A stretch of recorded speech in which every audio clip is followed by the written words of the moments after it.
Hey guys, I'm Alexa with Strategic Placement Group. Welcome back to our SPG podcast. I am here with my host and best friend, Stan. How are you doing today? I'm good. How are you? I'm really good. Thank you for asking. All righty. We're talking about retargeting today, right? Yes, we are. Would you like to tell everybody why we were talking about this? I would love to, All right. actually. A few weeks ago, we had the privilege to talk to local business owners at the Kingsport Chamber about digital marketing. Mm-hmm. And one of their questions was retargeting. And we just wanted to come back and have a conversations about the importance of retargeting. But can we step back a second and just explain to everybody what is retargeting? We can. Before we dive into that, though, I would like to tell everybody that we'll have a series of these podcasts coming up that are all related That's to right. the questions that were asked by all the wonderful businesses that attended the event there a few weeks ago. So this, I guess, will be the first of several. Yes, exactly. Okay. And you're going to have to remind me, what was your question again? I would love to remind you my question. It was, what is retargeting? Oh, great. Well, from its simple and most basic perspective. That would be great, because it is complex. It can be complex, yes, but we'll start simply. It is a way of reaching the people that have already been to your website. So someone lands on your site, and then wherever they go online using apps or other websites, that we could reserve an ad to them because we know they have already visited your site. So that's a basic form of retargeting. Okay, so which basically answers my next question is, why would, if I was a business owner, why would it be important to me? Why would I use it? And you just answered that with... Well, yes, but the benefit of that from a business owner standpoint is it increases the frequency of exposure. Okay. Right. So somebody landed on your site, however they got there. They went there organically. They just typed in your domain, found you in Google, or maybe they clicked on an ad somewhere else that you're running. Okay. Regardless, they ended up on your site for whatever reason. And so as a business owner, what you'd want to do is stay top of mind with that individual. And an easy way to do that in a relatively inexpensive way is a basic form of retargeting. Okay, so just reminding them again, don't forget about me. But do you have to have, do I have to have an e-commerce site in order to retarget? Is there something that people have to do? No, nothing. Like a subscription or something? No, not at all. So again, from its basic form, just entering on a site's homepage, getting on the main page, would allow, if set up properly, to retarget those individuals. But again, this is the most basic form of retargeting. To expand that just a little bit further, if I may.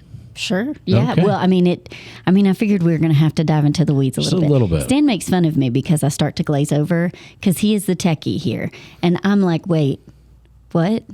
And so I'm always having to reel him back in and go, wait, how did we even get there? So sure, go right into the weeds. So we've already discussed the basic form of retargeting. So we'll talk about just one aspect here called waterfall retargeting. Okay. Is there any water involved? No water involved. Okay, so think of a waterfall as it starts up really high. So that's like the entry page of your site, your homepage. Okay. And then as people dig into your site deeper, they're trickling down, right? So there's a waterfall, okay? So when a person goes to the main page, we want to serve them a certain ad. If they don't make it past the homepage, we just need a basic image ad. Okay, just to remind them, don't forget about us. You came here for a reason. Yeah. Okay. Hey, we're still here. But let's say they get a little deeper and you are an e-commerce site, this to be a little more complex, but you are an e-commerce site and they go to some product page that you for something you offer. Okay.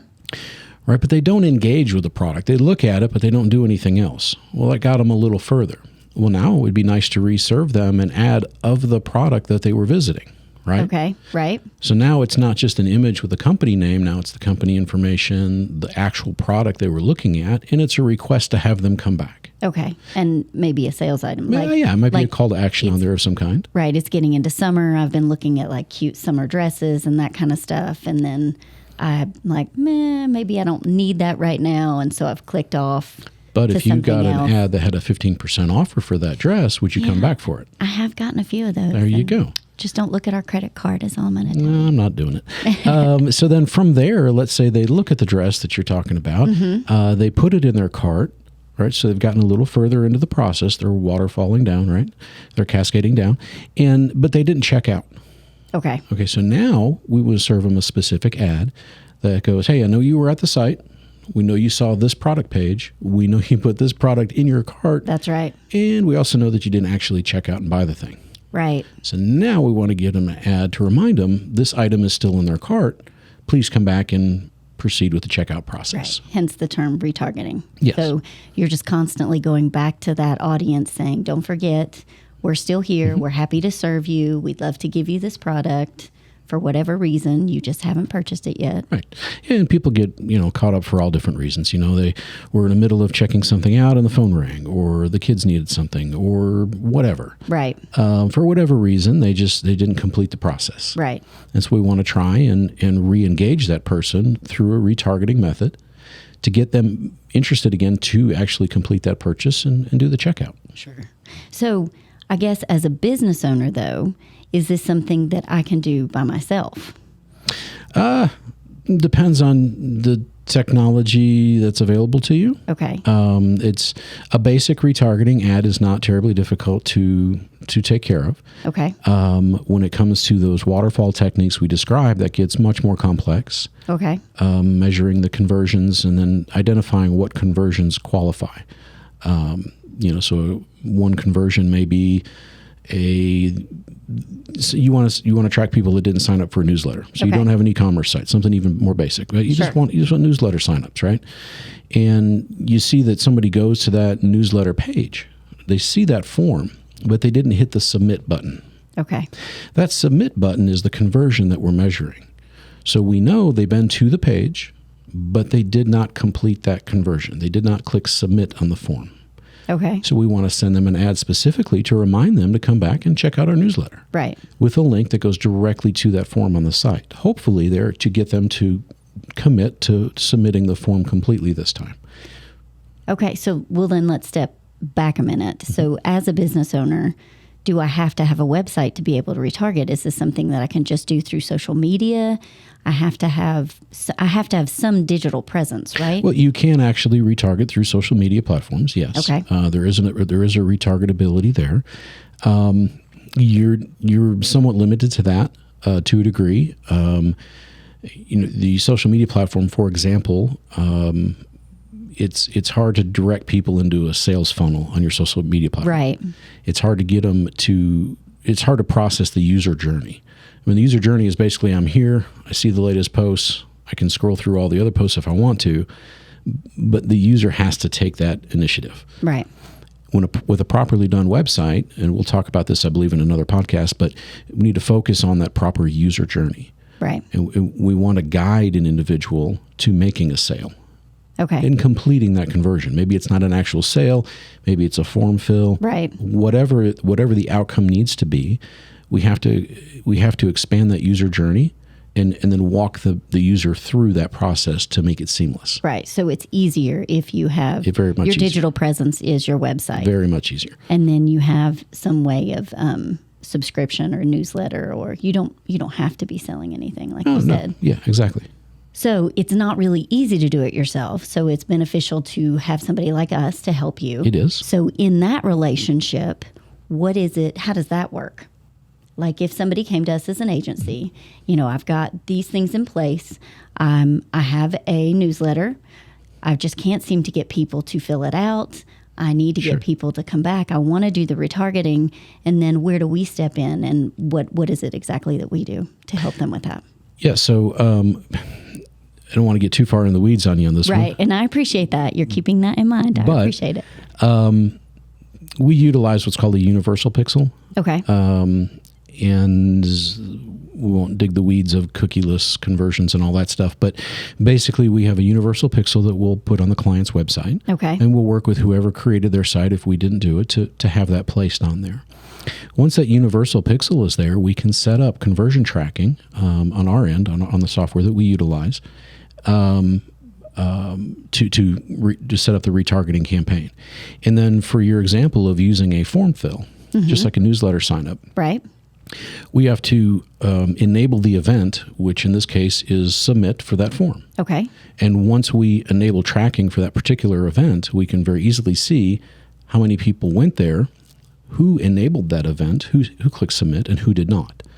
Well, those that click the submit button, we don't need to send them an ad. They already submitted it, right? They're already in. But those who did not, those are the ones we want to retarget. And so it's just a way and means of identifying. Our job is to help the customer. We identify the goal. Okay. All right. Their main objective is I need newsletter signups. All right. How are we going to do that?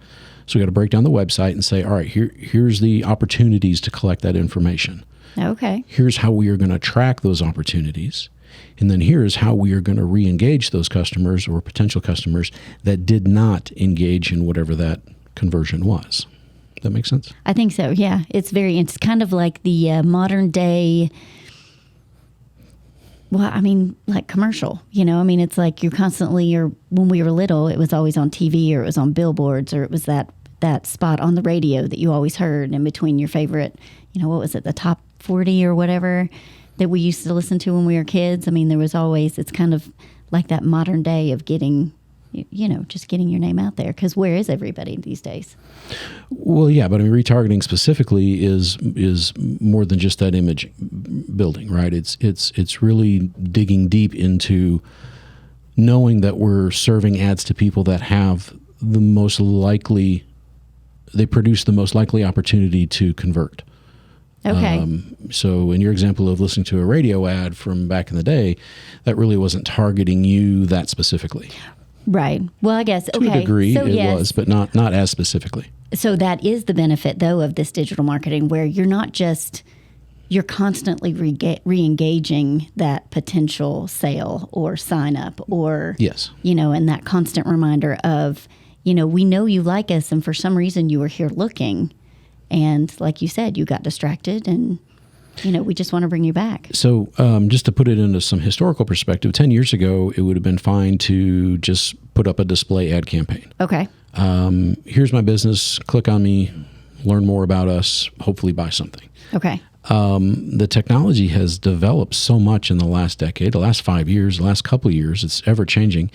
And it allows for so much more customization and flexibility with your ad dollar, and establishes additional avenues in which you can increase your frequency. So in days of old, with your radio example, right, if I wanted to increase my frequency of message, I'd go with radio programs that hit a general genre or a general dynamic of individual. Okay. So when you were younger, it would have been a young female. Right? What kind of music is this chick listening to? When I was younger. I want to hit this person. What are you saying? I just want to hit this person like 10 times with this ad, with the ad. But that was how you built your frequency back in the day, right? Now it's like, okay, I've got this person interested in my product or service. I know that because they've been to the site. Okay. And then I can further step that up by saying, all right, I know they've been to the main page, I've been to this product page, they've been to this whatever page. We can track every action that goes on there. And then I can specifically serve ads that are catered to that potential customer. So that serves the purpose of increasing frequency. Right. But it also helps the customer to engage with something that's very specific and unique to their experience. And that's what's completely different now than days long gone. Isn't it crazy how much it's evolved? I mean, it's just the last year. It's been crazy how much it's evolved. Right. And it's constant. And like you said, it's constantly changing. I mean, you're this man is constantly educating himself on the evolution of this digital marketing. It's really cool. Oh, it's very impressive. There you go. That's in a nutshell. Thanks. Yeah. Well, thank you very much for your time and the conversation of just trying to wrap this up. And if you have more questions about that, we ask that you can find us on our website or on social media. You can come down. We'd love to have a conversation with you. Give us a call. Absolutely. We hope this has been helpful to giving you more information in regards to retargeting. And what do we always say? Until next time. Until next time.